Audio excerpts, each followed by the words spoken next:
नमस्कार, शब्द साची विंध्य के समाचार बुलेटिन में आपका स्वागत है। मैं हूं आपके साथ नियाजिया। शुरुआत करते हैं हेडलाइन से। रीवा में तेज रफ्तार डंपर ने ऑटो को मारी टक्कर, 3 युवकों की मौत। स्वामी रामदेव से मिले डिप्टी सीएम, रीवा में निवेश पर हुई चर्चा। रीवा के बैकुंठपुर में थाना परिसर के कुएं में मिला अज्ञात युवक का शव। ट्रेन से गिरकर घायल हुए रीवा के युवक की मौत। पुरुषोत्तम मास में बने विशेष संयोग पर देव तालाब शिव मंदिर में उमड़ी भीड़। रीवा में प्रताड़ित महिला को थाने से भगाया, एसपी के निर्देश पर महिला थाने में दर्ज हुई एफआईआर। रीवा में जीवन निर्वहन भत्ता न मिलने पर निलंबित उपयंत्री ने हाथ में कटोरा लेकर मांगी भीख। रीवा में अधिवक्ता से बदसलूकी मामले में जिला अधिवक्ता संघ ने एसपी से मांगी रिपोर्ट। रीवा में चोरी का खुलासा न होने से नाराज महिला ने दी थाने के सामने धरने की चेतावनी। रीवा में आयोजित गोस्वामी प्रीमियर लीग में बैकुंठपुर बना विजेता। मऊगंज में कोर्ट केस वापस लेने के दबाव में 2 गुटों में खूनी संघर्ष, 7 लोग घायल। सतना में जनता एक्सप्रेस में सांप की अफवाह से दहशत, 15 मिनट रुकी रही ट्रेन। सतना में पारिवारिक विवाद में नागौद राजघराने की बहू को लगी गोली, हालत गंभीर। मैहर में बहू ने 85 वर्षीय ससुर को बेरहमी से घसीटा, वीडियो वायरल होने के बाद मां बेटी ने खाया जहर।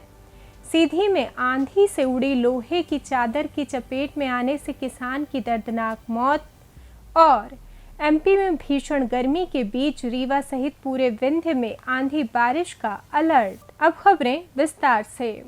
रीवा जिले के गोविंदगढ़ थाना क्षेत्र अंतर्गत डिहिया स्थित बोरी फैक्ट्री के सामने बीती रात करीब 10 बजे एक दर्दनाक सड़क हादसा हो गया, जहां बालू से लोड एक तेज रफ्तार डंपर ने ऑटो को जोरदार टक्कर मार दी। इस हृदय विदारक दुर्घटना में 3 लोगों की मौत हो गई। मृतकों में बहुरी बांध निवासी हरिशंकर चतुर्वेदी, आशीष उपाध्याय और भटलो निवासी शैलेंद्र तिवारी शामिल हैं।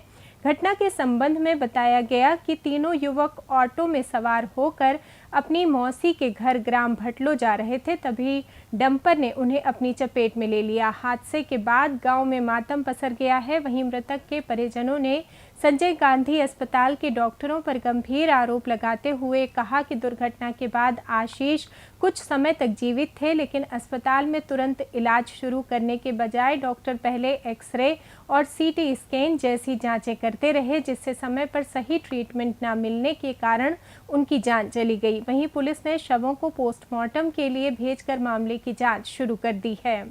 मध्य प्रदेश के उप मुख्यमंत्री राजेंद्र शुक्ल ने आज पतंजलि योगपीठ हरिद्वार में योग ऋषि स्वामी रामदेव जी एवं आचार्य बालकृष्ण जी से मुलाकात की। इस दौरान उनकी पत्नी भी मौजूद रहीं।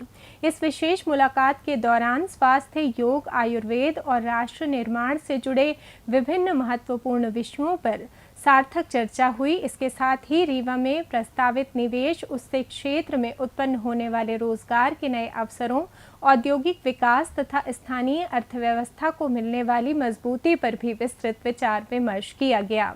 उप मुख्यमंत्री ने इस अवसर पर कहा कि पूज्य संतों का स्नेह, आशीर्वाद और मार्गदर्शन सदैव प्रेरणा प्रदान करता है, क्योंकि उनके कुशल नेतृत्व में ही भारतीय ज्ञान परंपरा, योग और आयुर्वेद को वैश्विक पहचान मिली है, जो हम सभी के लिए अत्यंत गौरव का विषय है।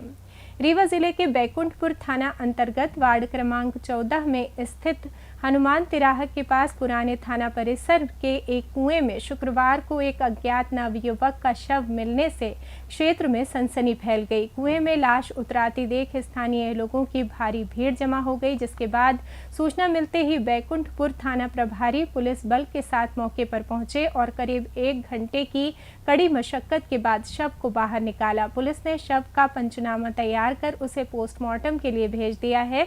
युवक की पहचान संजय कोल के रूप में हुई है। थाना प्रभारी के अनुसार प्रथम दृष्टया मामला संदिग्ध नहीं लग रहा है, फिर भी मौत के सही कारणों का पता लगाने के लिए पुलिस पोस्टमार्टम रिपोर्ट का इंतजार कर रही है और आसपास के लोगों से पूछताछ कर मृतक की पहचान व उसके परिजनों की तलाश में जुटी है। रीवा के रहने वाले रविंद्र नाथ पटेल की तेलंगाना संपर्क क्रांति एक्सप्रेस ट्रेन से गिरकर गंभीर रूप से घायल होने के बाद मौत हो गई है। परिजनों के अनुसार रविंद्र 6 जून को ट्रेन से यात्रा के दौरान अचानक नीचे गिर गए थे, जिससे उन्हें गंभीर चोटें आई थीं। दुर्घटना के बाद परिजन उन्हें इलाज के लिए रीवा लेकर आए थे, लेकिन अस्पताल पहुंचने से पहले ही उन्होंने रास्ते में दम तोड़ दिया। हादसे की सूचना मिलने के बाद पुलिस ने मर्ग कायम कर शव का पोस्टमार्टम कराकर आगे की कानूनी कार्रवाई शुरू कर दी है। रीवा जिले के प्रसिद्ध व ऐतिहासिक देव तालाब शिव मंदिर में पुरुषोत्तम मास प्रदोष व्रत और कृष्ण पक्ष की द्वादशी तिथि के दुर्लभ धार्मिक संयोग पर शुक्रवार को श्रद्धालुओं का रिकॉर्ड तोड़ जनसैलाब उमड़ पड़ा। सुबह ब्रह्म मुहूर्त में मंदिर के पट खुलते ही दर्शन और जलाभिषेक के लिए भक्तों की लंबी कतारें लग गईं, जहां हजारों श्रद्धालुओं ने पवित्र शिव कुंड से जल भरकर भगवान शिव का विधि विधान से अभिषेक किया और सुख समृद्धि की कामना की। मुख्य पुजारी और पंडित त्रिलोकीनाथ द्विवेदी के अनुसार प्रदोष काल में त्रयोदशी तिथि की उपस्थिति के कारण इस शुक्र प्रदोष व्रत का महत्व कई गुना बढ़ गया, जिसे देखते हुए मंदिर प्रशासन ने दर्शनार्थियों की सुगम व्यवस्था के लिए विशेष इंतजाम किए थे। मान्यता है कि एक ही रात में भगवान विश्वकर्मा द्वारा एक ही विशाल पत्थर से निर्मित इस प्राचीन मंदिर के दर्शन करने से 4 धाम यात्रा के समान पुण्य मिलता है। पर्यटन व आस्था के इस प्रमुख केंद्र पर दिन भर हर हर महादेव के जय घोष गूंजते रहे। रीवा जिले के सिमरिया थाना क्षेत्र में खाकी की संवेदनहीनता का एक बड़ा मामला सामने आया है, जहां एक पति द्वारा रात भर बंधक बनाकर बेरहमी से पीटी गई पीड़िता निधि कुशवाहा अपनी दिव्यांग बेटी को लेकर मदद की गुहार लगाने थाने पहुंची, लेकिन पुलिसकर्मियों ने एफआईआर दर्ज करने से साफ इनकार कर दिया। 4 घंटे तक थाने में भटकने के बाद भी जब पीड़िता की सुनवाई नहीं हुई तो आखिरकार शुक्रवार को उसने उच्च अधिकारियों का दरवाजा खटखटाया, जिसके बाद पुलिस अधीक्षक के कड़े निर्देश पर महिला थाने में मामला दर्ज किया गया। बता दें कि जिले में ये कोई पहली घटना नहीं है जब पुलिस का ये रवैया सामने आया है। सामुदायिक कार्यक्रमों और जन चौपालों का ढिंढोरा पीटने वाली रीवा पुलिस के उदासीन और लापरवाह रवैये के कारण पीड़ित लगातार थानों के चक्कर काटने को मजबूर हैं और कई मामलों में एफआईआर के बावजूद आरोपियों पर कार्रवाई न होने से पुलिस की कार्यप्रणाली पर गंभीर सवाल खड़े हो रहे हैं और जनता का भरोसा घट रहा है। सिमरिया थाना गए, कल सिमरिया थाना में रिपोर्ट नहीं लिखे हैं, फिर वहाँ पे पता नहीं वो एक सर से बोले तो बोले वो लिखेंगे, उनसे बोले तो बोले वो लिखेंगे। मैं 10 बजे तक विकलांग बच्ची के लिए बैठी थी, फिर मैं चली आई वहाँ से घर। सर बोले हैं यहाँ के लिए बोले दवाई करवाओ और यहाँ पे महिला थाना में बोले कि वहाँ पे जाओ। कि इनका कुछ दहेज के संबंधित बात बिगड़ी थी, तो ये लोग हमारी अभी सतना से समझौता हुआ था परसों के दिन, तो वहाँ समझौता होने के बाद वो घर ले गए हैं। इसके बाद इनको 9-10 बजे के करीब वो कमरे में बंद कर दिए। तो उसके बाद दूसरे दिन ये निकाले हैं 11-12 बजे, फिर से मारपीट किया इनके साथ। तो हमें 112 नंबर डायल करवाए थे इनसे, गए सिमरिया थाना में रिपोर्ट नहीं लिखे। पहले तो 3-4 घंटे हम बैठे थे, उसके बाद पता नहीं जो जैसे हुआ हो रिपोर्ट दर्ज नहीं किए। बोले यहाँ से नहीं होगा कुछ, वो जैसे एक सर को बोल रहे हैं हम तो बोलते वो लिखेंगे, वो बोलते हैं वो लिखेंगे।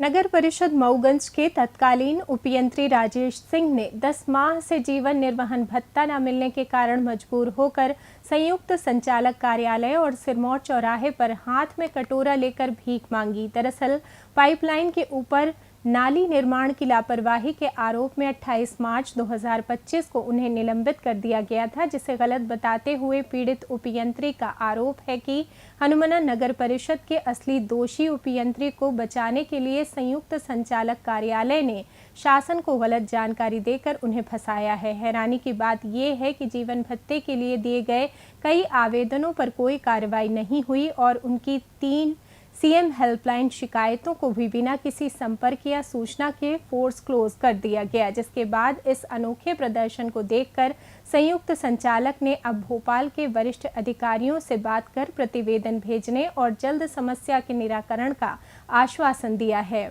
रीवा के समान थाना क्षेत्र में अवैध अतिक्रमण हटाने के दौरान एक अधिवक्ता के साथ पुलिस कर्मियों द्वारा कथित बदसलूकी और कॉलर पकड़कर घसीटने का वीडियो सोशल मीडिया पर वायरल होने के बाद जिला अधिवक्ता संघ में भारी आक्रोश है।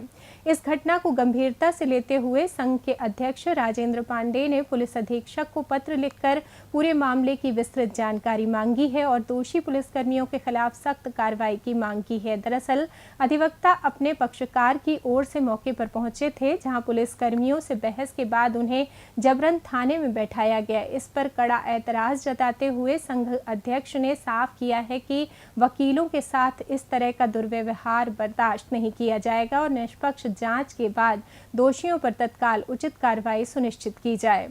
रीवा शहर में लगातार बढ़ रही चोरी की वारदातों के बीच पुलिस की कार्यशैली और मामलों को दबाने के आरोपों को लेकर पीड़िता मनीषा शर्मा ने शुक्रवार को पुलिस अधीक्षक को एक लिखित शिकायत सौंपकर सख्त कार्रवाई की मांग की है। पीड़िता का आरोप है कि 11 मार्च को उनके घर से करीब 2.5 लाख रुपए की सामग्री और 2 मोबाइल फोन चोरी हुए थे, लेकिन पुलिस ने मामले को हल्का करते हुए महज 90,000 रुपए की चोरी दर्ज की। जांच में घोर लापरवाही का आरोप लगाते हुए पीड़िता ने कहा कि पुलिस ने ना तो चोरी गए मोबाइलों की लोकेशन ट्रेस की और ना ही संदिग्धों से समय पर पूछताछ की, बल्कि उन्हें 1 महीने बाद बुलाकर बिना किसी ठोस कार्रवाई के छोड़ दिया, जिससे आक्रोशित होकर पीड़िता ने चेतावनी दी है कि यदि जल्द ही चोरी का खुलासा और माल बरामद नहीं हुआ तो वे मंगलवार से थाने के सामने धरने पर बैठने को मजबूर होंगी।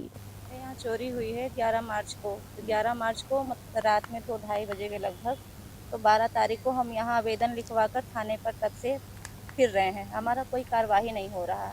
पंचनामा भी पड़ोसी ही चोरी किया है, हमारी छोटी माझिल बेटी देखी भी है। पंचनामा भी किए तो 1 महीने बाद पंचनामा किए। कोई भी चोर 1 महीने तक हमारा धन नहीं रखे रहेगा। अगर चोरी किया तो 1 महीने तक नहीं रखे रहेगा, तुरंत करते ये कार्रवाई। तो आज तक अपने चोर पकड़। एसपी साहब तो फ़ोन किए हैं और बोले हैं कि वहाँ पे जाके मिल लीजिए और जैसा भी होगा तो फिर आप बताइएगा। देखिए, मंगलवार तक अगर इस पर कोई कार्रवाई नहीं होती, मैडम की उस पर सुनवाई नहीं होती और दोबारा FIR पे सही ढंग से उसकी रकम, मैडम की जो चोरी गई रकम है और सोने का पूरा उसका वो नहीं किया जाता है, तो मंगलवार से मैडम वहाँ पे धरने पे थाने में बैठने को बोल रही हैं। डेली वो लगभग बता रही कि 2 घंटे बैठ सकती हूँ, 2 घंटे थाने में बैठेंगे और हम लोग सब लोग उनका सहयोग करेंगे। रीवा के बोदाबाग में Goswami premier league cricket tournament का भव्य आयोजन किया गया, जिसका समापन बेहद रोमांचक मुकाबले के साथ हुआ। इस खेल प्रतियोगिता में मुख्य अतिथि के रूप में राहुल भारती और विशिष्ट अतिथि के रूप में मृगेंद्र सिंह बघेल उपस्थित रहे, जिन्होंने खिलाड़ियों का उत्साहवर्धन किया और खेल भावना की सराहना की। टूर्नामेंट के फाइनल मैच में शानदार प्रदर्शन करते हुए बैकुंठपुर की टीम ने खिताबी मुकाबले में जीत दर्ज कर विजेता की ट्रॉफी अपने नाम की। वहीं कड़े मुकाबले के बाद मैदानी की टीम को उप विजेता के खिताब से संतोष करना पड़ा। इस आयोजन ने स्थानीय खेल प्रेमियों को रोमांचित करने के साथ साथ युवाओं को खेल के प्रति प्रोत्साहित करने में महत्वपूर्ण भूमिका निभाई।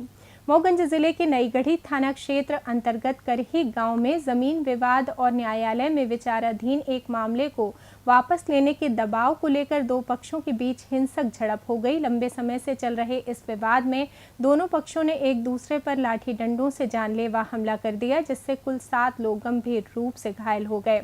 घायल राजकुमार प्रजापति का आरोप है कि दूसरा पक्ष उन पर मुकदमा वापस लेने का दबाव बना रहा था और जब उन्होंने कोर्ट के फैसले के आधार पर ही समाधान की बात कही तो विवाद गाली गलौज से शुरू होकर खूनी संघर्ष में बदल गया। इस मारपीट में 4 लोगों के सिर पर गंभीर चोटें आई हैं, जिन्हें इलाज के लिए अस्पताल में भर्ती कराया गया है। घटना की सूचना मिलते ही नईगढ़ी थाना पुलिस ने मौके पर पहुंचकर स्थिति को संभाला और दोनों पक्षों के बयान दर्ज कर मामले की वैधानिक जांच शुरू कर दी है। मुंबई से पटना जा रही जनता एक्सप्रेस के AC M1 कोच में गुरुवार दोपहर उस वक्त हड़कंप मच गया जब मैहर स्टेशन से निकलते ही एक महिला यात्री ने अपर बर्थ पर सांप होने की आशंका जताई। यात्री की सूचना पर सतना स्टेशन मास्टर ने तुरंत वन विभाग की रेस्क्यू टीम को अलर्ट किया, जिसने दोपहर करीब 2:35 पर ट्रेन के सतना पहुंचते ही RPF और रेलवे स्टाफ के साथ मिलकर कोच में 15 मिनट तक सघन तलाशी अभियान चलाया। घटना का वीडियो भी शुक्रवार को सामने आया है। हालांकि गहन छानबीन के बाद भी सांप का कोई सुराग नहीं मिला, जिसके बाद सुरक्षा के मद्देनजर कोच के बड़े छेदों को चादर से बंद कराया गया और वन विभाग की टीम यात्रियों की सुरक्षा के लिए मझगवां स्टेशन तक उसी कोच में निगरानी करते हुए गई। पूरे रास्ते सांप न मिलने के बाद रेस्क्यू प्रभारी नरेंद्र पयासी ने रेलवे अधिकारियों को कोच को यार्ड में खड़ा कर विशेष सफाई कराने की सलाह दी है, लेकिन इस पूरे घटनाक्रम के दौरान यात्रियों में भारी दहशत का माहौल बना रहा। सतना के नागौत राजघराने की परसमनिया गढ़ी में गुरुवार को एक भीषण पारिवारिक विवाद के दौरान हुई फायरिंग में राज परिवार की बहू योगिता सिंह गंभीर रूप से घायल हो गईं। घायल योगिता सिंह पूर्व मंत्री व भाजपा विधायक नागेंद्र सिंह के भतीजे रूपेंद्र सिंह बाबा राजा की पत्नी हैं, जिनसे उनका लंबे समय से विवाद चल रहा था और इसी सिलसिले में समझौता कराने उदयपुर से आए मायके पक्ष की मौजूदगी में बहस अचानक इतनी बढ़ गई कि वहां मौजूद सुनीता सिंह नामक महिला ने अपनी लाइसेंसी बंदूक से कई राउंड फायरिंग कर दी, जिसकी एक गोली योगिता के पेट में जा लगी। वारदात के बाद आक्रोशित मायके वालों ने बाबा राजा की जमकर धुनाई कर दी। वहीं गंभीर हालत में योगिता सिंह को सतना जिला अस्पताल से रीवा के एक निजी अस्पताल लाया गया, जहां डॉक्टरों ने ऑपरेशन कर गोली निकाल दी है और उनकी हालत खतरे से बाहर बताई जा रही है। फिलहाल पुलिस ने मुस्तैदी दिखाते हुए आरोपी महिला को हथियार समेत गिरफ्तार कर लिया है और गढ़ी में तनाव को देखते हुए अतिरिक्त पुलिस बल तैनात कर मामले की जांच शुरू कर दी है। सुनीता परिवार को रखा हुआ है आज इतने सालों से। वो खुद बोल रहा बाहर बैठ के मारो मारो। मेरे दामाद ने रखा, रूपेंद्र सिंह बाबा राजा जिसको बोलते हैं वो, उसने। और उसके बाद में जो है पूरा मतलब जो है उसने बोला बाहर से मारो मारो, मतलब 3 फायर तो कर रही नहीं लगी और चौथे फायर में कोने से लगाई इसने, खिड़की में से कर रही थी फायर, कमरा बंद करके अंदर से, और ये बाहर बैठा था। खिड़की के अंदर 9 फायर किए ना, मैं बता रही हूँ आपको। भाई घर में जिसमें रह रही है उसके घर में घुस गई है, वो तो निकलेंगे नहीं, क्या बताइए आप। तो ये चाहती है कि भाई ना, और वो चाहती है कि ना आए यहाँ पे, मैं आराम से यहाँ रहूँ, मतलब यूँ। इसके हस्बैंड को भी बिल्कुल वो ऐसा कर रखा है, बिल्कुल एकदम की बस में, कि मैंने पैसा लगाया, मैं 2.5 करोड़ में मैंने ये करा वो करा, मतलब यही जबरदस्ती का मतलब ये कि, और ऐसी मतलब ऐसी औरत है वो, क्या बताए हम आपको। रास्ते चलती जैसे जिसको बोलते हैं ना 2 कौड़ी की घटना पूरी परसमनिया में हुई है। मैहर जिले के नादन गांव से पारिवारिक कलह और क्रूरता का एक दिल दहला देने वाला मामला सामने आया है, जहां जमीन और बुजुर्ग की देखरेख के विवाद में बहू सुमन गौतम द्वारा अपने 85 वर्षीय ससुर छोटेलाल गौतम को बेरहमी से जमीन पर घसीटने का वीडियो सोशल मीडिया पर वायरल हो गया। दरअसल 2.5 एकड़ जमीन के बंटवारे के बाद पंचायत ने तीनों बेटों को बारी बारी से पिता की देखभाल की जिम्मेदारी दी थी, लेकिन 10 जून को इसी बात पर जेठानी सुमन और देवरानी नीलम के बीच तीखी बहस हुई। इस दौरान ससुर को घसीटने की ये अमानवीय घटना घटित हुई। शुक्रवार सुबह इसी विवाद के दोबारा भड़कने और देवरानी द्वारा बेटी नैना को अपशब्द कहे जाने से आहत होकर आरोपी महिला सुमन और उसकी बेटी नैना ने कीटनाशक खा लिया, जिन्हें गंभीर हालत में मैहर सिविल अस्पताल में भर्ती कराया गया है। वहीं नादन थाना पुलिस ने मौके पर पहुंचकर मामले को संज्ञान में लिया है और वीडियो की सत्यता व परिजनों के बयानों के आधार पर आगे की कानूनी कार्रवाई में जुट गई है। सीधी जिले के बहरी थाना क्षेत्र अंतर्गत चंदवाही गांव में शुक्रवार सुबह करीब 11 बजे आए तेज आंधी तूफान के दौरान एक बेहद दर्दनाक हादसा हो गया, जिसमें 60 वर्षीय बुजुर्ग किसान रघुनाथ साकेत की जान चली गई। प्रत्यक्षदर्शियों और परिजनों के अनुसार आंधी शुरू होने पर जब रघुनाथ अपनी जान बचाने के लिए घर से बाहर भाग रहे थे, तभी करीब 80 मीटर दूर से उड़कर आई लोहे की एक तेज रफ्तार शीट उनके पैर के ऊपरी हिस्से में जा धंसी। वे संभल पाते इससे पहले ही हवा में उड़ती हुई दूसरी चादर भी उनके शरीर में आ लगी। इस भयावह हादसे में अत्यधिक खून बह जाने के कारण अस्पताल ले जाते समय रास्ते में ही उन्होंने दम तोड़ दिया। सूचना मिलते ही मौके पर पहुंची बहरी थाना पुलिस ने शव को पोस्टमार्टम के लिए भेजकर मामले को आकस्मिक दुर्घटना के रूप में दर्ज किया है और आगे की जांच शुरू कर दी है। मौसम की बात करें तो मध्य प्रदेश में जहां एक तरफ खजुराहो, छतरपुर और उत्तरी हिस्सों में तापमान 44 से 45 डिग्री सेल्सियस के पार पहुंचने के साथ भीषण गर्मी और उमस का प्रकोप जारी है, वहीं दूसरी तरफ मौसम विभाग ने रीवा संभाग सहित पूर्वी मध्य प्रदेश के जिलों में मौसम की करवट लेने का पूर्वानुमान जताया है। बंगाल की खाड़ी और ओडिशा की ओर से आ रही नमी के प्रभाव से अगले 24 से 48 घंटों में यहां का मौसम बदलने की पूरी संभावना है। मौसम वैज्ञानिकों ने पूर्वानुमान जारी करते हुए बताया है कि रीवा और आसपास के क्षेत्रों में आंशिक रूप से बादल छाए रहने के साथ तेज आंधी चलने, धूल का गुबार उठने तथा गरज चमक के साथ छिटपुट बौछारें या वज्रपात होने की आशंका है, जिससे अगले 3 दिनों में तापमान में 2 से 3 डिग्री सेल्सियस की गिरावट आएगी और झुलसाने वाली गर्मी से राहत मिल सकती है। इसी के साथ ये समाचार बुलेटिन समाप्त हुआ। कल फिर मिलेंगे नई खबरों के साथ। जुड़े रहिए शब्द साची विंध्य से और विंध्य से जुड़ी तमाम खबरों के लिए हमारे चैनल को सब्सक्राइब कर दें, वीडियो को लाइक करें, शेयर करें और बेल आइकॉन दबाना ना भूलें। अपने आसपास की खबरें हम तक पहुंचाने के लिए स्क्रीन पर दिए नंबर पर आप संपर्क भी कर सकते हैं। धन्यवाद।